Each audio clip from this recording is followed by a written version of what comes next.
এই বিল্ডিংয়ের নিচেই যদি আমি যাই, যাওয়ার পরে আশেপাশে মাটি, তারপরে বালু, পাথর, এগুলা পাবো না? পাবো। কিন্তু কাউকে যদি বলি যে ভাই ঠিক আছে বিল্ডিংয়ের নিচে নামলেই তুমি হচ্ছে যে ডায়মন্ড পাবা, গোল্ড পাবা, কেউ কি বিশ্বাস করবে? বিশ্বাস করবে না। কেন? সবচেয়ে দামি জিনিস কি বাইরেই থাকে নাকি ভিতরে থাকে? তাহলে যেটা যত দামি সেইটা তত লুকায়িত থাকে নাকি বাইরে উন্মুক্ত থাকে? লুকায়িত। তাহলে যে ছোট্ট বাচ্চারা, তোমরা তখন মেয়ে, একদম ছোট্ট মেয়ে, যারা এই যে নারী, মেয়েদের আল্লাহ অনেক মর্যাদা দিয়েছে না? তাহলে মেয়েদের যে সৌন্দর্য, এটা দামি জিনিস না কম দামি? তাহলে দামি জিনিস কি বাইরে উন্মুক্ত থাকবে নাকি প্যাকেট করা থাকবে? প্যাকেট করা। Very nice. কি থাকবে? প্যাকেট করা। তাহলে ছোট্ট বাচ্চা যে যত সুন্দর, প্রত্যেকেই অসাধারণ, তার কি তত বেশি পরিমাণ ঢেকে রাখা উচিত নাকি উন্মুক্ত করা উচিত? তাহলে যে যত বেশি পর্দা করে সে তত সুন্দর না অসুন্দর? সে তত দামি নাকি কম দামি? দামি। তাহলে যে পর্দা করে সে কি নিজের দাম বাড়াচ্ছে না কমাচ্ছে? কেননা যেই জিনিস যত দামি সেই জিনিস তত কি প্রোটেকশনে থাকে, তত আবরণে থাকে। ঠিক না? ঠিক কিনা? আচ্ছা, প্রত্যেকের বাড়িতে সিন্দুক আছে না? সিন্দুকের মধ্যে কি কেউ হচ্ছে মার্বেল, তারপরে হচ্ছে এই যে ছোট্ট 5-10 টাকার কাপ পিরিচ রাখে নাকি স্বর্ণের টুকরা দামি জিনিস রাখে? কোনটা? স্বর্ণের টুকরা দামি জিনিস রাখে। তাহলে যারা ছোট্ট মেয়ে, ছোট্ট মামনি যারা আছে, এরা আমাদের সারা জীবনের সবচেয়ে দামি জিনিস না? সবচেয়ে দামি জিনিস। তাহলে এদেরকে কি আমাদের প্রোটেকশন দিয়ে রাখা উচিত না? এদেরকে আমাদের কাভারিং করা উচিত না? এই কাভারিংটা হচ্ছে পর্দা। এই কাভারিংটা কি? তাহলে আল্লাহ যে পর্দার ব্যবস্থা করছে, এটা মেয়েদের করছে না? বেশি ছেলেদেরও পর্দা আছে, কিন্তু মেয়েদের পর্দাটা তুলনামূলক বেশি জরুরি, ছেলেদেরও আছে। তাহলে এই পর্দাটা যে আল্লাহ মেয়েদের দিয়েছে, এতে কি মেয়েদের দাম বাড়িয়েছে না কমিয়েছে? তাহলে পর্দা করলে মেয়েদের মর্যাদা বাড়ে না কমে? যত বেশি পর্দা তত বেশি মর্যাদা। বলি, যত বেশি পর্দা তত বেশি মর্যাদা, তত বেশি কি মর্যাদা। এখানে একটা জিনিস বলি, আপনি যখন আপনার সন্তানকে যে কোনো জিনিস বলবেন, তাকে এক্সাম্পল দিয়ে বলবেন। আল্লাহ যে কোরআন নাজিল করছে, এক্সাম্পল দিয়েছে, এবং কোরআনের সবচেয়ে শ্রেষ্ঠ এক্সাম্পল হচ্ছে মোহাম্মদ সাল্লাল্লাহু আলাইহি ওয়াসাল্লাম। মোহাম্মদ সাল্লাল্লাহু আলাইহি ওয়াসাল্লামের জীবনটা কিন্তু হচ্ছে কোরআনের এক্সাম্পল। আপনি যখন আপনার সন্তানকে কিছু শেখাবেন, সেটার প্রথম এক্সাম্পল হচ্ছে আপনি। তার মানে আপনারা যে মা বাবা আছেন, ওনারাই হচ্ছেন আপনার সন্তানের জন্য প্রথম এক্সাম্পল। আপনি যেটা করেন, আপনার সন্তান অটোমেটিক সেটাকে কপি করে। আপনি এটা বিশ্বাস করেন না? কপি করে। কীরকম কপি করে সেটার আমি একটা এক্সাম্পল দিই, তাহলে আপনি বুঝতে পারবেন। আচ্ছা, এখানে দেখেন তো, একটু দেখেন, কিছু মা বাবা আছে না? এই শুনতে হবে প্রত্যেকেই। কিছু মা বাবা আছে না যে বাড়ির আশেপাশে যে কোনো কাউকে যদি দেখে যে একটু দুরবস্থায় আছে, একটু কষ্টে আছে, তাইলে হেল্প করে? আচ্ছা, আশেপাশে কেউ বিপদে আছে, এইরকম কাউকে দেখলে হেল্প করে, এইরকম অভিভাবক কে কে আছে? হাত উঁচু করেন তো। আচ্ছা, আপনারা হাত উঁচু যারা করলেন না, তারা কি আশেপাশে কাউকে হেল্প করেন না? যারা হাত উঁচু করেন নাই তারা দুইটা গ্রুপ। একটা হচ্ছে ঠিকভাবে আমার কথাটা বুঝতে পারেন নাই, মন দিয়ে একটু শুনতে হবে কি বলছি, নাহলে আমরা কথার মধ্যে ঢুকতে পারবো না। আমি আবার জিজ্ঞেস করছি, এবার কিন্তু যে আমি জিজ্ঞেস করবো কিন্তু, এবং আমি ধরবো যে আপনি আসলে উত্তরটা দিলেন না কেন। যারা যারা আপনারা আশেপাশে কোনো একটা বিপদ দেখেন, কোনো একটা পরিস্থিতিতে কাউকে উপকারের সুযোগ আসছে, উপকার করেন কি করেন না? যারা যারা করেন হাত উঁচু করেন। Very nice. একটু ধরেন না, হাতটা ধরেন, একটা ব্যাপার আছে। ও সো নাইস। আচ্ছা, এবার নামান।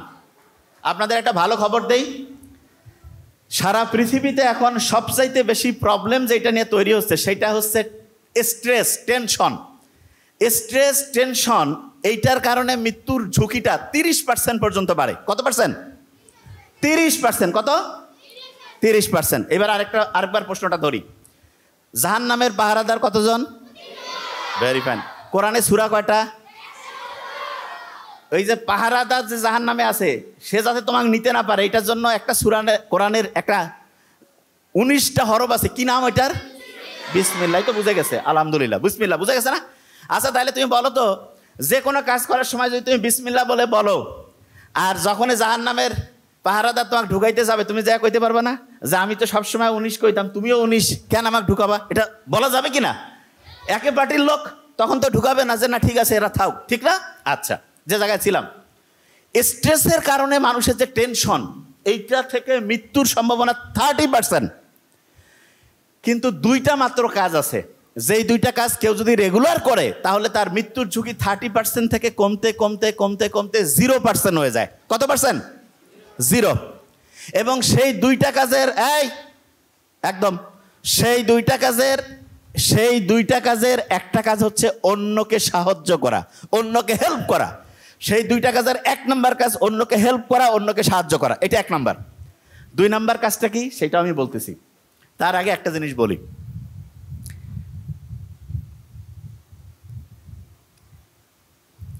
এই যে বিসমিল্লাহ বলে কোন কাজটা করা যায়, যে জায়গায় ছিলাম যার নামের পাহারাদার 19, বিসমিল্লাহ বলে কোন জিনিসটা করা যায় সেটা আগে শোনো। একটা জিনিস যেটা মানুষ জানলে তোমার মর্যাদা বাড়বে, কোনো কারণে তোমার কোনো অসম্মান হবে না, সেই কাজটা তুমি বিসমিল্লাহ বলে করতে পারবা। সেই কাজটা কি বলে করবা? বিসমিল্লাহ।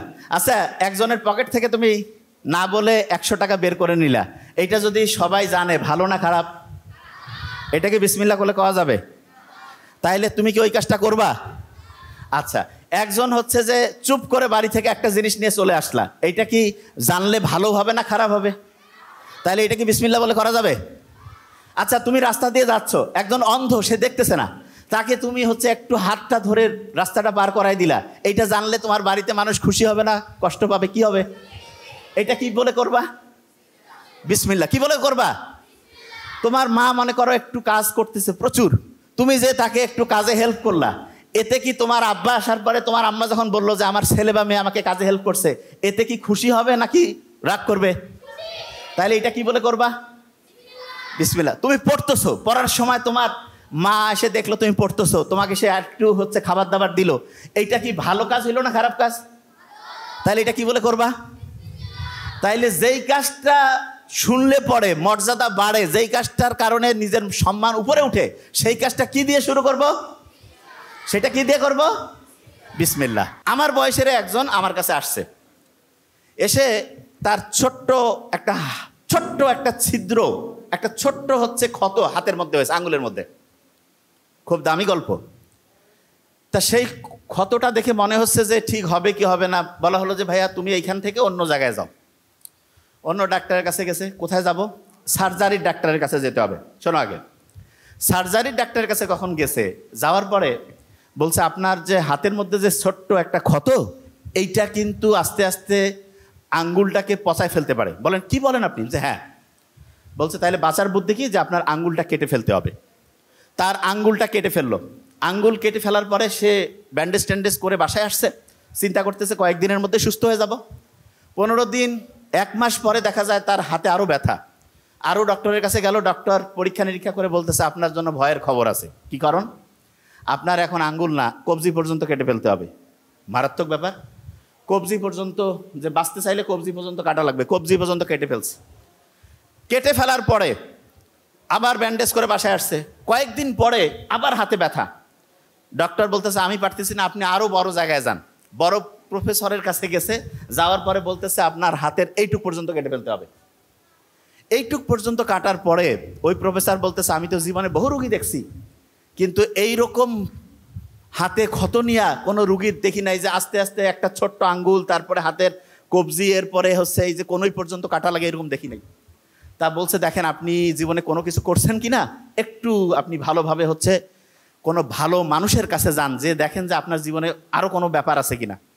তো ওই লোকটা অনেক খোঁজাখুঁজি করে খুব জ্ঞানী সৎ একজন মানুষের কাছে গেছে, যে বলতেছে যে আমার এই অবস্থা হয়েছে। তা বলছে ওই লোকটা খুব আধ্যাত্মিক টাইপের মানুষ, তো উনি হচ্ছে চোখ বন্ধ করে কিছুক্ষণ কি ভাবনা চিন্তা করলো, তারপরে বলল যে তুমি কি তোমার এই হাত দিয়ে কাউকে কোনো কিছু ঠকিয়েছো, কারোর সাথে কি কোনো খারাপ কিছু করছো, অন্যায় করছো? বলছে যে কি করে, তারপরে সে কাঁদতে শুরু করছে। ওই তরুণ বালকটা সে তখন বলতেছে যে কয়েক মাস আগে সে রাস্তা দিয়ে যাচ্ছিল, তার সাথে তার আরও 2-1 বন্ধু ছিল, তাদেরকে সাথে নিয়ে সে একটা লোক সারাদিন একটা ইনকাম করে মাছ নিয়ে আসতেছিল। সে তাদেরকে ধমক দিয়ে বলছে ওই মাছ তুই নদীতে পাইছিস, নদী হচ্ছে আমাদের, আমরা ওইটা ইজারাদার। তাকে থাপ্পড় মেরে হাত দিয়ে তার যে পাত্র ছিল সেইখান থেকে মাছটা নিয়ে সে চলে আসছে। তখন বলছে যে তুমি যে অপরাধটা করছো সেইটার জন্য যার সাথে এটা করছো তার কাছে যে মাপ চাও।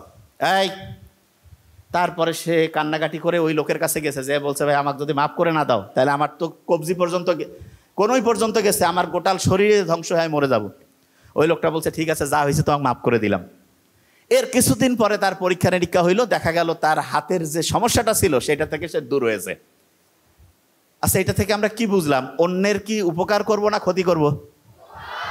ক্ষতি করলে আস্তে আস্তে আঙ্গুল, তারপরে হাতের কবজি, তারপরে দেখা যেতে পারে কোনোই শরীরটাই শেষ হয়ে যেতে পারে না, পারে কিনা? আচ্ছা,